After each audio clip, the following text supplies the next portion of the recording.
At the same time, I was pleased with the way that we responded offensively.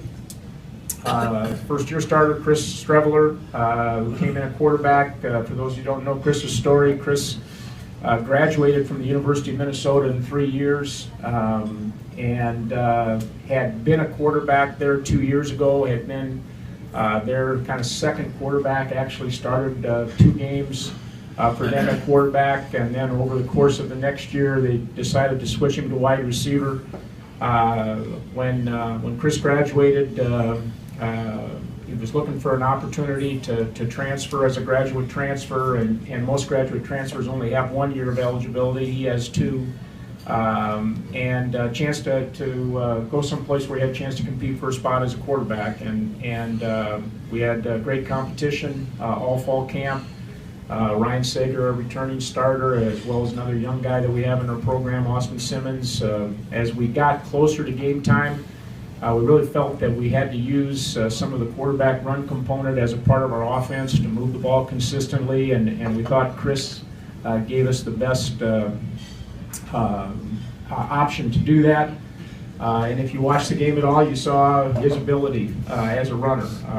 He made 2 outstanding plays, had about 120 yards rushing on the game, and I think a performance that we can certainly continue to build on offensively, and he's a guy that's going to continue to get better as he takes more snaps.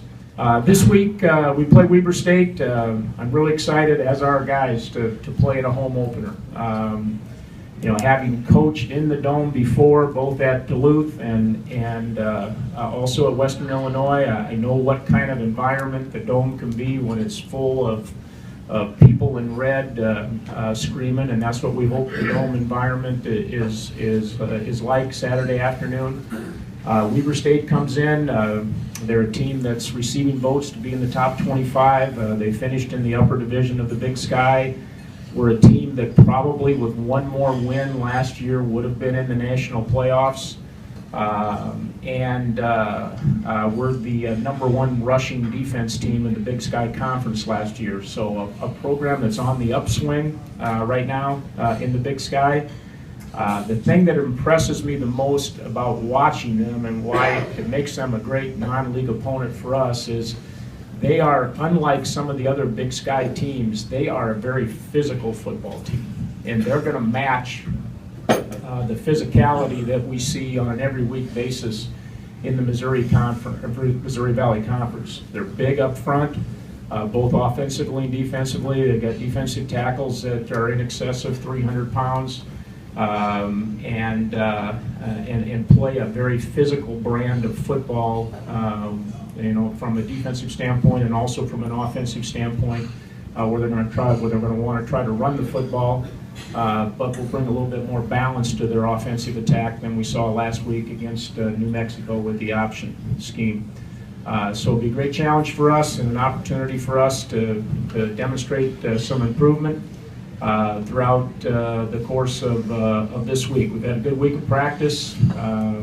One of the other positives, as Coach said, is that we didn't get anybody hurt out in New Mexico, and that's going to be a critical thing for us all season.